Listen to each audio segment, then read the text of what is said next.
CS executive के बहुत सारे बच्चों का प्रश्न आता है कि सर एग्जामिनेशन हॉल में कंपनी लॉ का क्वेश्चंस का आंसर कैसे करें, वो थोड़ी सी कन्फ्यूजन हो जाता है। कैसे एग्जामिनेशन में लिखूं, वो लिख नहीं पाते हैं। जवाब तो आता है लेकिन जवाब दे नहीं पाते। तो उसी चीज़ को ध्यान में रखते हुए हमने आज का ये वीडियो बनाया है।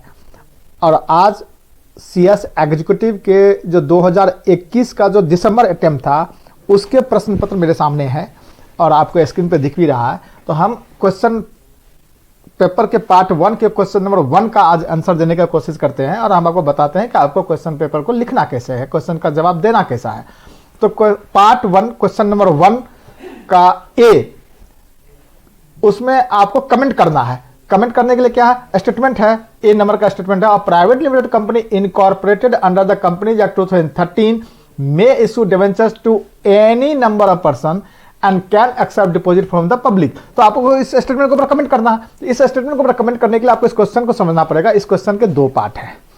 Part number 1, can a private limited company issue debentures to any number of person, और पार्ट 2 है, can a private limited company accept deposit from the public. तो जब आप पार्ट 1 की बात करेंगे तो बच्चे कंफ्यूज हो जाएंगे कि ये डिवेंचर चैप्टर का, तो डिवेंचर्स के सेक्शन में प्रोविजन ढूंढने लगेंगे लेकिन वहां प्रोविजन मिलता नहीं है। तो आपको क्या करना पड़ेगा, डिवेंचर एक सिक्योरिटीज है और सिक्योरिटी इश्यूएंस ऑफ सिक्योरिटीज का कौन सा प्रोविजन है उस पर दिमाग लगाना है। तो इश्यूएंस का सिक्योरिटीज का जो प्रोविजन है वो है सेक्शन 23।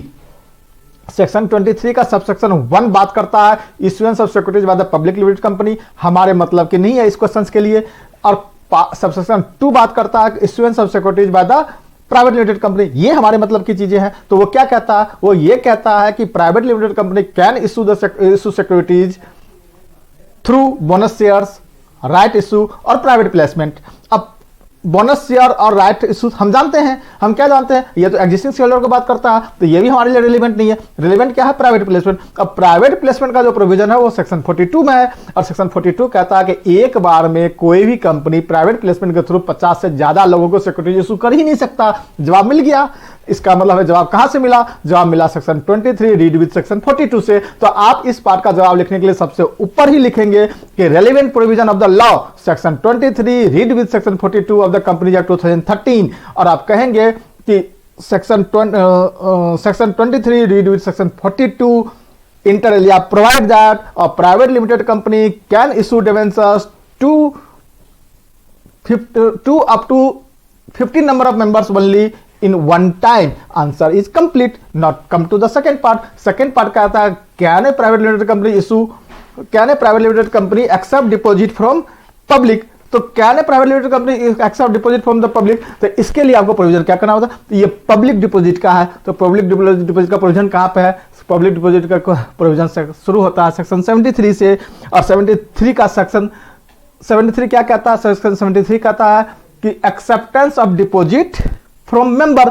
और सेक्शन 76 जब पढ़ेंगे तो सेक्शन 76 सबसेक्शन 1 कहता है कि not with extending anything, not with extending anything contain in section 73 only eligible public company can accept deposit from the person other than its member. इसका क्या मतलब हुआ, इसका मतलब यह हुआ कि 76 परमिशन देता है सिर्फ एलिजिबल पब्लिक लिमिटेड कंपनी को कि आप मेंबर्स के बाहर जाकर भी बाकी लोगों से आप डिपॉजिट एक्सेप्ट कर सकते हैं। इसका मतलब ये परमिशन जो है प्राइवेट लिमिटेड कंपनी के लिए नहीं है। इसका मतलब private limited company can accept deposit only from its member, not from public. तो इसका दोनों को जब आप बनाएंगे तो ऑन द तो रेलिवेंट प्रोविजन आपको निकल के आया सेक्शन 23, सेक्शन 42, सेक्शन 73, सेक्शन 76। इन चारों सेक्शन को कोट करते हुए लिखेंगे कि दिस स्टेटमेंट इज इनकरेक्ट।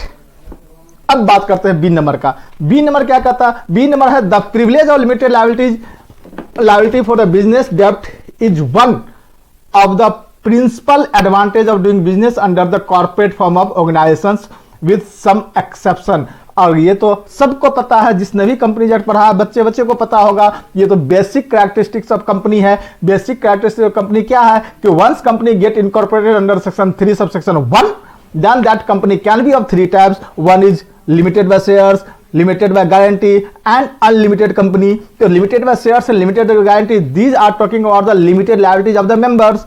तो ये स्टेटमेंट करेक्ट है। और इसका एक्सेप्शन क्या है, या इसका एक्सेप्शन ये है जो सेक्शन 3 सबसेक्शन 2 में ही दिया हुआ है, वो क्या है, अनलिमिटेड कंपनी, पहला एक्सेप्शन। तो अगर कंपनी अनलिमिटेड लायबिलिटीज के साथ इनकॉर्पोरेट होता है तो ये एक्सेप्शन हो गया। दूसरा एक्सेप्शन क्या है, दूसरा एक्सेप्शन है सेक्शन 3A।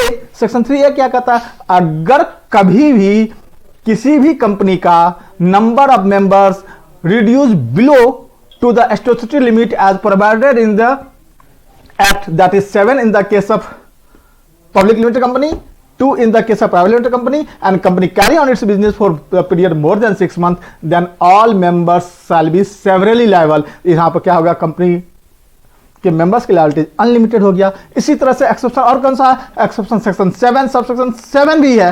सेक्शन 7 का सबसेक्शन 7 भी है, वो ये कहता है अगर कंपनी फर्जरी डॉक्यूमेंट के बेसिस पे, मिस रिप्रेजेंटेशन के बेसिस पे, मैनिपुलेशन के बेसिस पे इनकॉर्पोरेट हो गया है, तो ऐसे केसेस में भी जो मेंबर है उसकी लायबिलिटी क्या होगा, अनलिमिटेड होगा। इसी तरह से इस क्वेश्चन का भी आपको जवाब देना है, क्वेश्चन नंबर बी का, कि yes this is the basic feature of the company, once get incorporated the number of liabilities of the members are limited either by shares और by guarantee, but in subject to some exception. Exception आपको मैंने बताया, section 3A, section 7 subsection 7, इसी तरीके से section 3 का unlimited company, इसी तरह से बहुत सारे एक्सेप्शन है। आप 3-4 एक्सेप्शन लिख करके इस क्वेश्चन को आंसर कंक्लूड कर सकते हैं।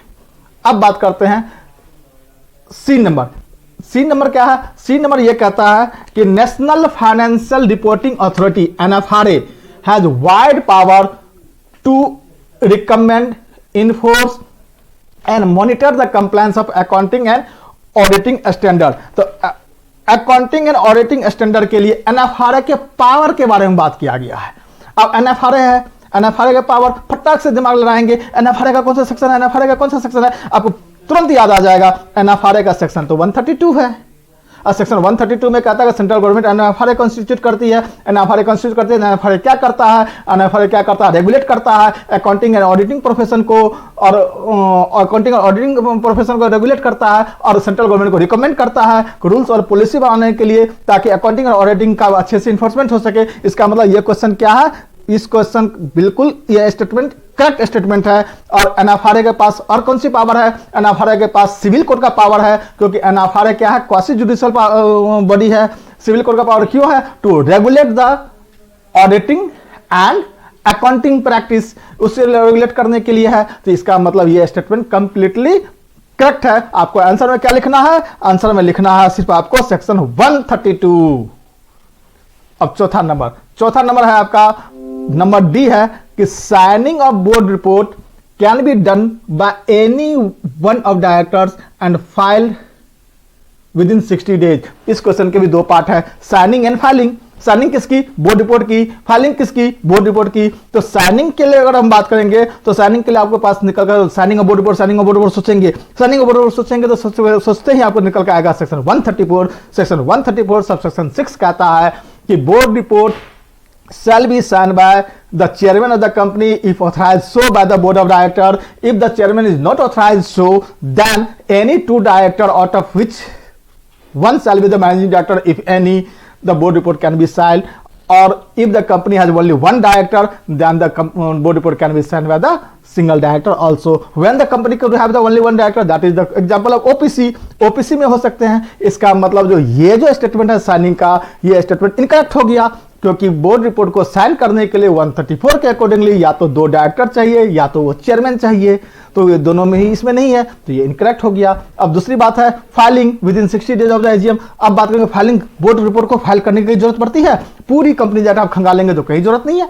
लेकिन आप जब सेक्शन 134 में ही आएंगे और सेक्शन 137 में आएंगे तो सेक्शन 137 रीड विद सेक्शन 134, तब आप पाएंगे कि board report shall be attached with the financial of the company and financial of the company shall be filed within 30 days from the date of the AGM. इसका मतलब board report को भी 30 दिन के अंदर ही हमें फाइल करना पड़ता है। इसका मतलब क्या हुआ, statement number D is incorrect. किसके बेसिस पे, तो section 134 subsection 6 read with section 137 subsection 1, this statement is incorrect. इस तरह से आप सेक्शन कोट करेंगे और इस तरह से अगर आप कोट करके आंसर देंगे तो आपको 5 में से 5 नंबर मिलेगा, कोई नंबर काट नहीं सकता।